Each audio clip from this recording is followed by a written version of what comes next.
So hello students केमिति अछन समस्ते मु आसी जाइछि पुणी एक नुआ वीडियो नहीं मैट्रिक मंत्र जोटा कि समाज पेपर रो बाहरछि।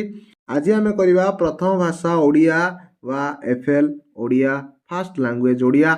मु आज पूरा एनर्जी सहित आछि, आशा करूछि तुमे माने मध्य फुल एनर्जी सहित अछ। आज आमे 50 टी क्वेश्चन डिस्कशन करिवा, सेथिरु तुम माने केते स्कोर करूछ कमेंट रे जणाइबो। यही सब क्वेश्चन गुड़ाक पिलाने मोस्ट मोस्ट मोस्ट भेरी भेरी भेरी भेरी भेरी भेरी भेरी इंपोर्टेंट तुम मानकर एग्जाम है। यही सब क्वेश्चन डायरेक्ट रिपीट होची, तुम माने सीरीज को मिस करो नहीं। जो जेतिकी मिलुची तुमको समाज पेपर बा प्रमेय रु बा हमर शिक्षा संवाद रु सब क्वेश्चन को फॉलो करी चलो, क्वेश्चन को पढ़ी चलो, घोषी चलो, तुमको एटा बढ़िया बढ़िया स्कोर दब है। 300 मार्क रोचे तुम एमसीक्यू जमीती पूरा 300 रु तुम 290 स्कोर करने को चेष्टा कर, बढ़िया मार्क आसो। पिला माने दीटा जगह सब्जेक्टिव ऑब्जेक्टिव मिसेकी मध्य आनी पारन, तुम केवल एमसीक्यू रे आनिबो, केवल आकु फॉलो करो है। प्रथम क्वेश्चन नबा आमे है।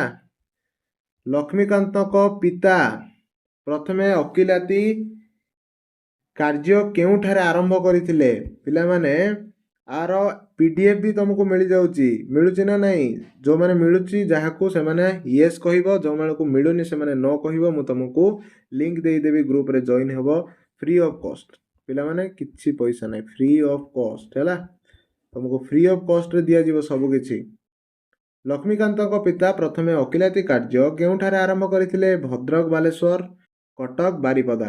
आंसर हबो कौन? बालेश्वर। बाग्मी विश्वनाथ कर केउ पत्रिकार संपादक थिले? केउ पत्रिका हबो?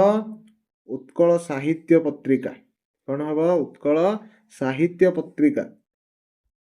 धरणी शस्य श्यामला हेबारे काहार श्रम निहित? माने किए श्रम कले, किए परिश्रम कले आमर धरणी माने पृथ्वी शस्य श्यामला होउची। शस्य श्यामला माने माने सबुज होउची, धान होउची, फसल होउची।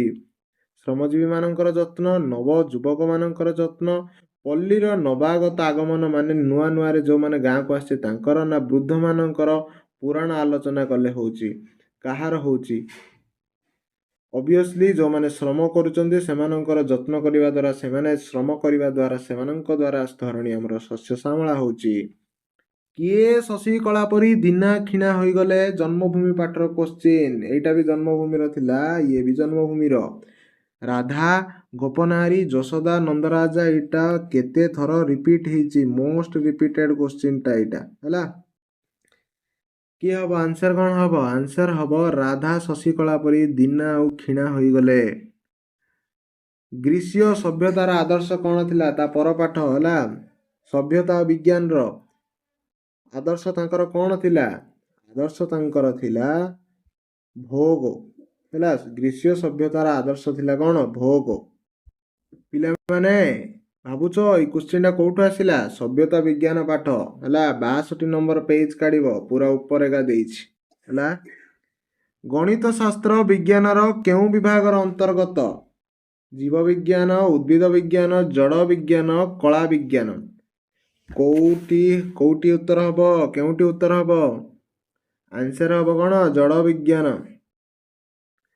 गांधीजी मतरे केंद्र भाषा कौन हेबा दरकार? माने आम पूरा भारत रो गोटे कौन अछि केंद्र, जोटा कि हमर कैपिटल कोटा? न्यू दिल्ली हैला।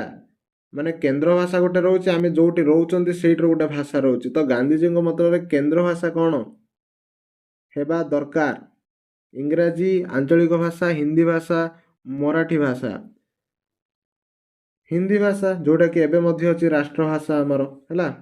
माने ऑफिशियली पूरा ऑल अराउंड दी कंट्री आमे जोटी जाउचंती आमे हिंदी कहिले होउची हैला। किंतु वर्तमान एबे किछि लोक माने सब भाषार जड़ विवाद आरंभ करिचंती हैला, जोटा कि बहुत बहुत निंदनीय।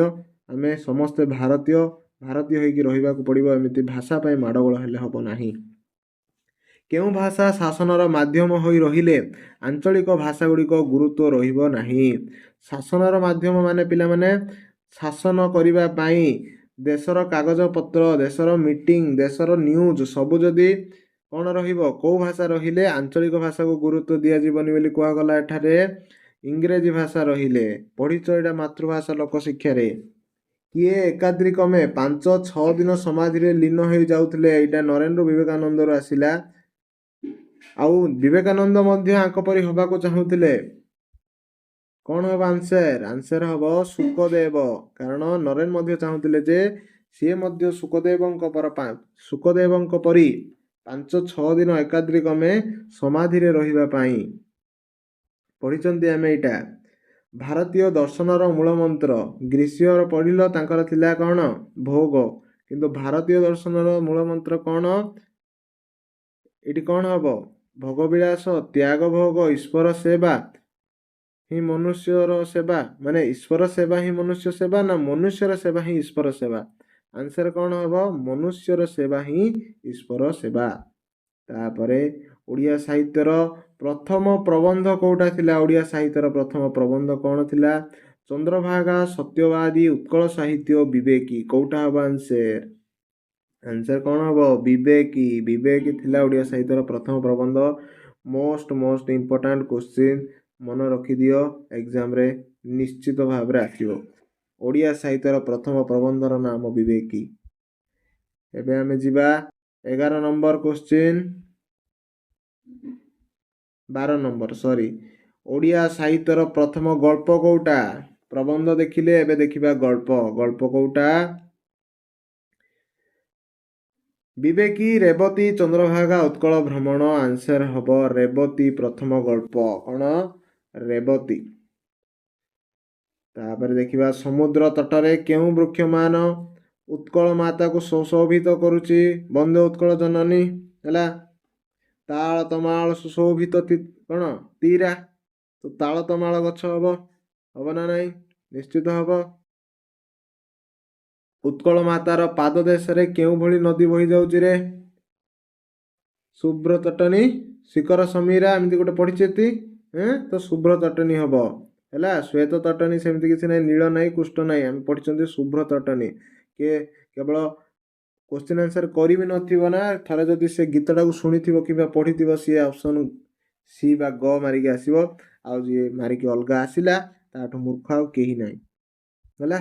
ଦୁର୍ଯ୍ୟୋଧନ କାହାର ଉପଦେଶରେ ବ୍ୟାସ ସରୋବରରେ ଆତ୍ମଗୋପନ କରିଥିଲେ? ମାନେ ଦୁର୍ଯ୍ୟୋଧନକୁ କିଏ ଉପଦେଶ ଦେଇଥିଲା ଯେ ତୁ ଯାଇକି ବ୍ୟାସ ସରୋବରରେ ଯାଇକି ଲୁଚିକି ରହିଯା, ଯାହାଫଳରେ ତୁ ବଞ୍ଚିଯିବୁ? କିଏ କହିଥିଲା? ଦୁର୍ବାସା କହିଥିଲେ। କିଏ? ଦୁର୍ବାସା। ଭୀମଙ୍କୁ ବର ଦେବା ପାଇଁ ଈଶ୍ୱର କାହାର ପରାମର୍ଶ ଲୋଡ଼ିଥିଲେ? ମାନେ ସେ କାହାକୁ ପଚାରିଥିଲେ ଯେ ଈଶ୍ୱର ଆମେ ଭୀମକୁ ବର ଦେବା ନା ନାହିଁ ବୋଲି? କାହାକୁ ପଚାରିଥିଲେ? ପାର୍ବତୀକୁ ପଚାରିଥିଲେ। ହେ ଗೋ ଉମା ବୋଲି ପଚାରିଥିଲେ। ଉପେନ୍ଦ୍ର ଭଞ୍ଜ କେଉଁ ମନ୍ତ୍ର ଜପ କରି କବିତ୍ୱ ଲାଭ କରିଥିଲେ? କେଉଁ ମନ୍ତ୍ର? ରାମ ତାରକା ମହାମନ୍ତ୍ର ଜପ କରିଥିଲେ ବା ରାମ ତାରକା ମନ୍ତ୍ର ଜପ କରିଥିଲେ ହେଲା। ଶୁକ ସାରଣକୁ କିଏ ଚାର ରୂପେ ପ୍ରେରଣ କରିଥିଲା? ଶୁକ ସାରଣକୁ ଆଉ କିଏ ପଠେଇ ପାରିବ ରେ? ବିଭୀଷଣ ପଠେଇବ ନା? ରାମ ପଠେଇବେ ନା? ଲକ୍ଷ୍ମଣ ପଠେଇବେ ନା? ଆଉ ବଞ୍ଚିଲା କ'ଣ? ରାବଣ। ରାବଣ ହେଲା ଉତ୍ତର। ଭାଲେରୀ ଶିଖରେ କ'ଣ ଦେଖି ମୀନଜୀବୀ ମାନେ ପାଲ ଟେକି ମହା ଆନନ୍ଦରେ ଆସନ୍ତି? ଏଇଟା ଆସିଲା କୋଉଠୁ? ଆମର ଚିଲିକାର ସାୟନ୍ତନ ଦୃଶ୍ୟ। ତ ଭାଲେରୀ ଶିଖର ମାନେ ଭାଲେରୀ ପର୍ବତରେ କ'ଣ ଦେଖିଲା ପରେ ମୀନଜୀବୀ ମାନେ ଜାଣିପାରନ୍ତି ଯେ ସନ୍ଧ୍ୟା ହେଇଗଲା, ଆମେ ସନ୍ଧ୍ୟା ହେଲାଣି, ଆମେ ଯିବାକୁ ପଡ଼ିବ? ସନ୍ଧ୍ୟା ତାରା ଦେଖି। କ'ଣ ଦେଖି? ଭାଲେରୀ ଶିଖରେ ସନ୍ଧ୍ୟା ତାରା ଦେଖି ଆସନ୍ତି ପଟିକା ମହଲ୍ଲା ସେ ଟେକି, ଆମେ ପଢ଼ିଛନ୍ତି। ତାପରେ ସେମ୍ ପାଠର ବା ସେମ୍ ପଦ୍ୟର କ୍ୱେଶ୍ଚିନ୍, ବଳଦେବ ରଥ କେଉଁ କବି ରୂପେ ପରିଚିତ? ବଳଦେବ ରଥକୁ କେଉଁ କବି କୁହାଯାଉଛି? କବି ସୂର୍ଯ୍ୟ ବଳଦେବ ରଥ, ଏଇଟା ସମସ୍ତେ ଜାଣିଛନ୍ତି, ଆଉ କିଛି କହିବା ଦରକାର ନାହିଁ। ମଙ୍ଗଳେ ଅଇଲା ଉଷା କବିତାର କେଉଁ କାବ୍ୟର ଅଂଶ? ଯେଉଁ ମଙ୍ଗଳେ ଅଇଲା ଉଷା କବିତାର କେଉଁ କାବ୍ୟର ଅଂଶ ବିଶେଷ? ଏଇଟା ମଧ୍ୟ ବଢ଼ିଆ କ୍ୱେଶ୍ଚିନ୍ଟା ପିଲାମାନେ ବାରମ୍ବାର ଆସୁଛି। ତପସ୍ୱିନୀର ତପସ୍ୱିନୀ କାବ୍ୟର ଅଂଶ ହେଉଛି ମଙ୍ଗଳେ ଅଇଲା ଉଷା ହେଲା। ବହୁତ ବଢ଼ିଆ କାବ୍ୟ ଏଇଟା, ତପସ୍ୱିନୀ କାବ୍ୟ ହେଲା। ପିଲାମାନେ ମୁଁ ବହୁତ ଜୋସ୍ ସାଙ୍ଗରେ ଆସିଛି, କାରଣ ତୁମେମାନେ ବହୁତ ବଢ଼ିଆ ଦେଖିଛ ଭିଡ଼ିଓ, ମାନେ ପାଖାପାଖି 10,000 ପିଲା ଦେଖିଛ। ଆର ପାର୍ଟ 1ଟା, ଇଏ ହେଉଛି ତାର ସେକେଣ୍ଡ ପାର୍ଟ। ଏହିପରି ତୁମେ ସିରିଜକୁ ଫଲୋ କର, ନିଶ୍ଚିତ ତୁମର ମାନେ 50 आउट ऑफ 50 आसीबो MCQ रे एथिरे कौनसी माने डाउट नाही। वीणार शब्द किपरि झंकार नाद स्वन सुघुरी को प्रकार नाद झंकार पढ़िचंती। तापर आमे जीवा परवर्ती क्वेश्चन को। कवि अनंत पट्टनायक केउं जिल्ला रे जन्म ग्रहण करथिले? अनंत पट्टनायक रो जन्म को जिल्ला? खोर्धा पुरी गंजाम मयूरभंज। पिला माने तमे को डिस्ट्रिक्ट रो सब वीडियो देखुछ मते कमेंट करके जणाओ। तमे कमेंट कले मु मध्ये जणेबी हमर को डिस्ट्रिक्ट हला। आ हमर डिस्ट्रिक्ट बढ़िया कथा गोटे अछि हमर डिस्ट्रिक्ट ए चारटा ऑप्शन भितरु मोर गोटे डिस्ट्रिक्ट हला कि जो माने मो डिस्ट्रिक्ट जानिछ से माने मध्ये कमेंट करो देखिबा मते जानिथिबे पिला केते जण देखुछन्ती। काली जणे मेसेज करथिले सर मु आपन को जानिछि तापरे पर परिचय देले मु ताको जानि पारली जे से किए। तो कवि अनंत पट्टनायक केउं जिल्ला रे जन्म ग्रहण करथिले? खोर्धा जिल्ला रे हला। तापरे आमे जिबा केउठारे निर्झर सृष्टि करिबा पई कुआ जाईछि? निर्झर कोठी सृष्टि करिया कुआ जाईछि रे? मरुभूमि बा मरुपथरे। कवि विद्युत प्रभा देवी केबे मृत्युवरण कले? एडा माने कौन कहबी ए प्रकार क्वेश्चन टिके केबे केबे आसी जाए केबे केबे आसेनी तथापि से देइछि माने पढ़ी दियो। देइछि माने पढ़ी दियो। 1977 मसिया रे 25टा क्वेश्चन हमर कंप्लीट हे गला मात्र 10 मिनिट 11 मिनिट रे। केउ मानकर पर्व रे धुमसा मादळ बजा जाई थाए? फास्ट तो मादळ एमिति क्वेश्चन आसिला तो तुम मैंने आराम रे मुसलमान जैन एगुड़ा को काटी दे पारियो हला कि माने ए टाइप रो हमर प्राय आम ओडिशार लोक माने ही बजाई थांती हला। आउ एई सब धर्म मानकर एई सब बजा जाएनी। तो आंसर हम कोन सांताळ हला। हमर प्रिय सांताळ लोक माने तांकर पर्व रे धुमुसा मादळ बजाई थांती। काठ चिराली काठ चिरिबा पई क्विंटाल पिछा केते टंका कहितला? एटा दी 4 थर आसिलानी 2 टंका कहितला। 2 टंका कहितला। भलो से देखो पिला माने केते टंका कहितला। पिला माने एठी टिके मते एटा क्वेश्चन टा ट्रिकी लागुची। ट्रिकी माने माने से हमको फसेबो चाहूची क्वेश्चन जरिया रे। देखो क्वेश्चन टा कौन देख से कौची काठ चिराली काठ चिरिया पई क्विंटाल पिछा केते कहितला? क्विंटाल पिछा माने गोटे क्विंटाल को केते ना कहितला। देखो हम जदी पाठरा टिके मन पकाय से कोन थिला सेथिरे थिला सेतले जेतले से काठ काटिया को ता पाखो को नेले से पचारला काठ काटिबु बाबू बोलु को आके कहितले खते हिगिरी कोन कहितले हां काटिबी बोली तापरे से माने काठ चिराले काठ आड़ को चाहिए कौन कहला 2 क्विंटाल हम गोदाम तो बाबू आमको 2 टंका कर देउची क्विंटाल। ए बाजार गोटे दर ना 2टा तुई 4 टंका दबु आर केते दबु बोले से कहला माने 2 क्विंटाल को 4 टंका देइथिला दबु बोली कहला। तो क्विंटाल पिछा केते 2 टंका हबो से हिसाब रे आर आंसर हबो 2 टंका। बुझिला पिला माने जाको किछि डाउट अछि आ ऊपर कमेंट करिकि मते जणाइबे हैला। पेज नंबर 106 रो मझी मझी देइछि यार आंसर टा माने तुम निजे बाहर करिया पड़ियो लॉजिकल क्वेश्चन टा। अशोक केउ राज्यर सम्राट थिले? अशोक समस्त जानि चंदे एटा मगधर सम्राट थिले। सुब्रतंकर स्त्रींकर नाम कोन थिला? तांको स्त्री नाम कोन थिला? प्रीति। कोन थिला? प्रीति थिला तांकर स्त्रींको नाम। सुब्रतंक बयस तुलना रे प्रीति पाखा पाखी केते वर्ष छोट थिले? 5 वर्ष छोट थिले। केते वर्ष? 5 वर्ष। मगधर सेना बाहिनी को युद्ध रे परास्त करिवा को हेले कोन करिवा को पड़िबो बोली राजेश्वरी कहिचंती? राजेश्वरी कोन कहिले? बढ़िया क्वेश्चन डा बढ़िया क्वेश्चन डा बहुत थर आछि। दीर्घ दिन धरी युद्ध चलाइबा को हबो बोली कहिथिले कारण मगधर सैन्य बहुत थिले सेति पय बहुत समय लागिले ही तांको सहित आमे जीति पारिया बोली कहिथिले। गाँ मुंड पोखरी हुडारे केउ माने बाबना भूत परी छिड़ा होइचंती खाली गाल्पिक कहिचंती माने बोली गाल्पिक कहिचंती। तो गाल्पिक को अनुसार गाँ मुंडर जो पोखरी हुडा अछि सेठारे किए बाबना भूत परी छिड़ा होइची माने को गछ उद्देश्य रे एटा यूज हेइची। तो आंसर हबो ताଳ गछ। कोन हबो? ତାଳ ଗଛ। ବୁଝିଲା? ଜୟମାଲ୍ୟ ନାଟକଟି କେଉଁ ନାଟ୍ୟକାରଙ୍କ ଦ୍ୱାରା ରଚିତ? ଜୟମାଲ୍ୟ କିଏ ଲେଖିଛନ୍ତି? ହେଲା, ଏଇଟା କିଏ ଲେଖିଛନ୍ତି? ଭଞ୍ଜକିଶୋର ପଟ୍ଟନାୟକ ଲେଖିଛନ୍ତି ଏଇ ନାଟକ, ଜୟମାଲ୍ୟ ନାଟକ। ଏଇଟା ଆମର କୋଉଠି ଆସିଲା? ଓଡ଼ିଆ ସାହିତ୍ୟ କଥାରୁ ଏଇ କୋଶ୍ଚିନ୍ଟା ଆସିଛି। ଏବେ ଆମେ ଯିବା ନେକ୍ସଟ କୋଶ୍ଚିନ୍କୁ। ଆମର ଗ୍ରାମାର ସେକ୍ସନ ଆରମ୍ଭ ହବ ଟିକେରେ। ଆଉ ନରସିଂହ ଦେବ କେଉଁ ଦେବତାଙ୍କର ଉପାସକ ଥିଲେ? ନରସିଂହ ଦେବ କ'ଣ ହବ ଆନ୍ସର? ଆନ୍ସର ହବ କ'ଣ? ସୂର୍ଯ୍ୟ ଦେବତାକୁ ପୂଜା କରୁଥିଲେ ନା, ସେଇଥିପାଇଁ ତ ସିଏ ସୂର୍ଯ୍ୟଙ୍କର ମନ୍ଦିର ତୋଳେଇଲେ, ସେଇଥିପାଇଁ ତ କୋଣାର୍କ ହେଲା। କୋଣାର୍କ ନାଟକରେ କେତୋଟି ଦୃଶ୍ୟ ଅଛି? ବଢ଼ିଆ କୋଶ୍ଚିନ୍ଟା, ମାନେ ଟ୍ରିକି କୋଶ୍ଚିନ୍ଟା। କେତେଟା ଦୃଶ୍ୟ ଅଛି? କିଏ ଯଦି ଆଇଡ଼ିଆ କରିପାରୁଛ ତ ଆନ୍ସର କଟ ହବ। 4ଟି ଦୃଶ୍ୟ ଅଛି। ବାକ୍ୟରେ ପଦ ଗୁଡ଼ିକର ସମ୍ବନ୍ଧକୁ କ'ଣ କୁହାଯାଏ? ଆରମ୍ଭ ହେଇଗଲା ସମ୍ବନ୍ଧକୁ। ଏଇଟା ଆମ ଶିକ୍ଷା ସମ୍ବାଦରେ ମୁଁ ଡିସ୍କସନ୍ କରିଥିଲି। ଯୋଗ୍ୟତା କୁହାଯାଏ। ଗୋଟିଏ ପଦ ଅନ୍ୟ ପଦ ଉପରେ ଅର୍ଥ ବୋଧ ପାଇଁ ଅପେକ୍ଷା କଲେ ଏହାକୁ କ'ଣ କୁହାଯାଏ? ଡାଇରେକ୍ଟ କୋଶ୍ଚିନ୍ ପଚାରିଛି, ଆକାଂକ୍ଷା କୁହାଯାଏ। ହେଲା, ଗୋଟିଏ ପଦ ଆଉ ଗୋଟେ ପଦ ଆସିଲେ ହିଁ ଅର୍ଥ ଦବ, ତ ତାକୁ ଆମେ କ'ଣ କହିବା? ଆକାଂକ୍ଷା।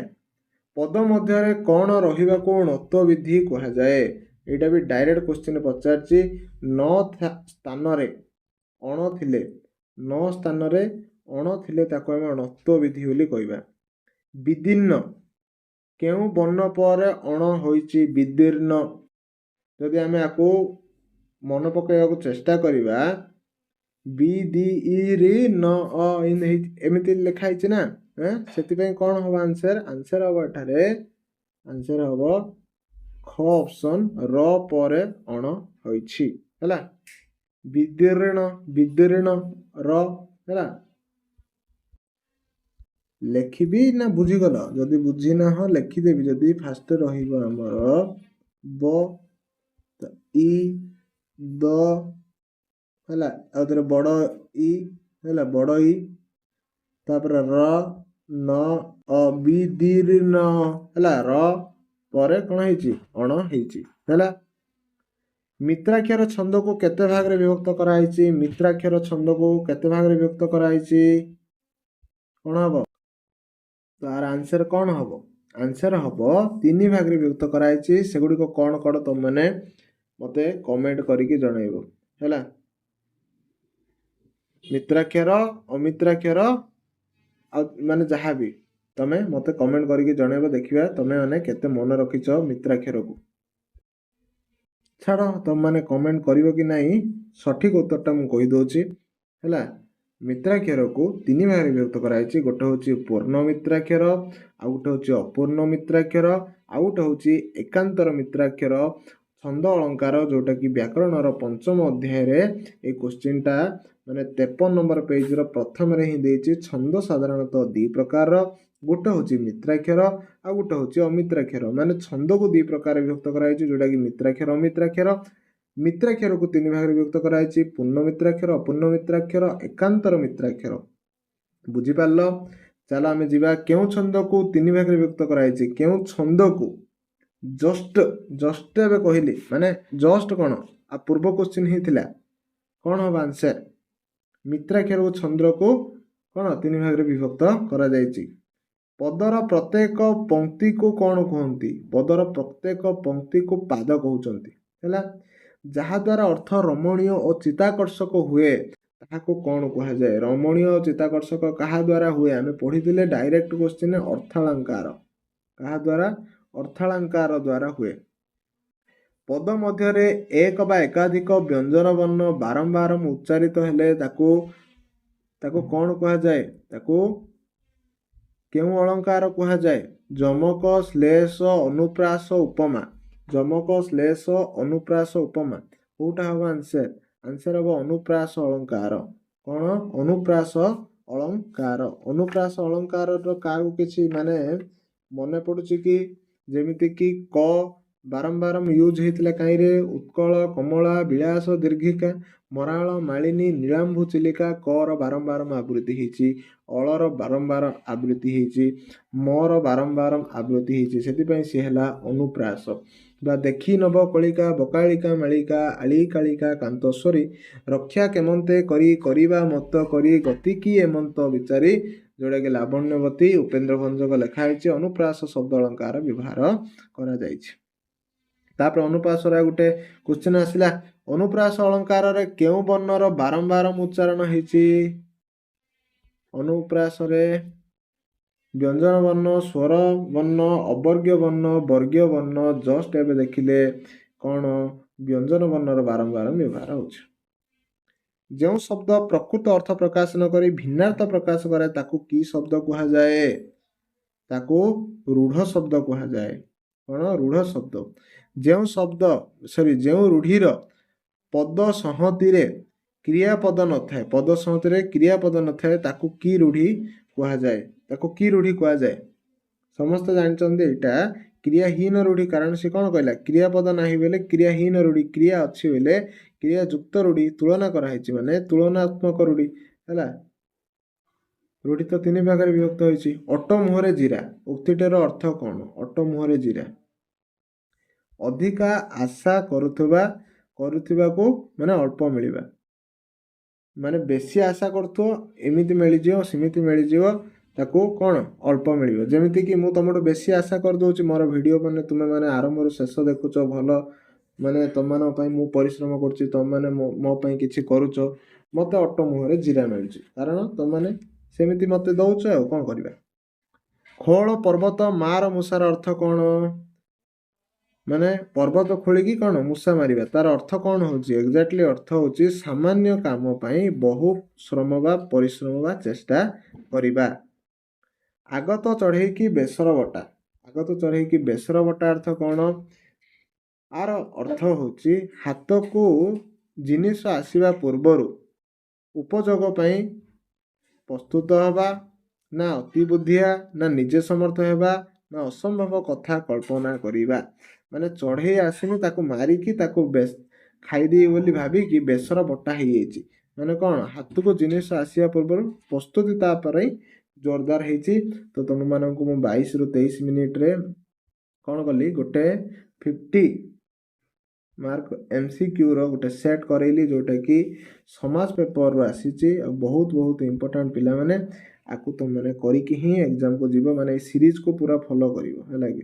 ଆଉ ତୁମମାନଙ୍କ ପାଇଁ ମୁଁ FRB ସିରିଜ୍ ଲଞ୍ଚ କଲି ହିଷ୍ଟ୍ରି ଆଉ ଜୋଗ୍ରାଫି ପାଇଁ, ଯେଉଁଠି ଫାଷ୍ଟ ରିଭିଜନ୍ ବ୍ୟାଚ୍। ତୁମକୁ ଫାଷ୍ଟଲି ସବୁ ଜିନିଷ ରିଭିଜନ୍ କରାହେବ, ଅତି ଶୀଘ୍ର ରିଭିଜନ୍ କରାହେବ। ଯଦି ତୁମମାନେ ସେଇଟାକୁ ବଢ଼େଇବାକୁ ଚାହୁଁଛ, ସେଇଟା ଆଗକୁ ଯାଉ ବୋଲି ଚାହୁଁଛ, ତୁମମାନେ ମୋତେ ସପୋର୍ଟ କର। ପୁଣି ମିଶିବା ଆମେ ନେକ୍ସଟ ଭିଡ଼ିଓରେ।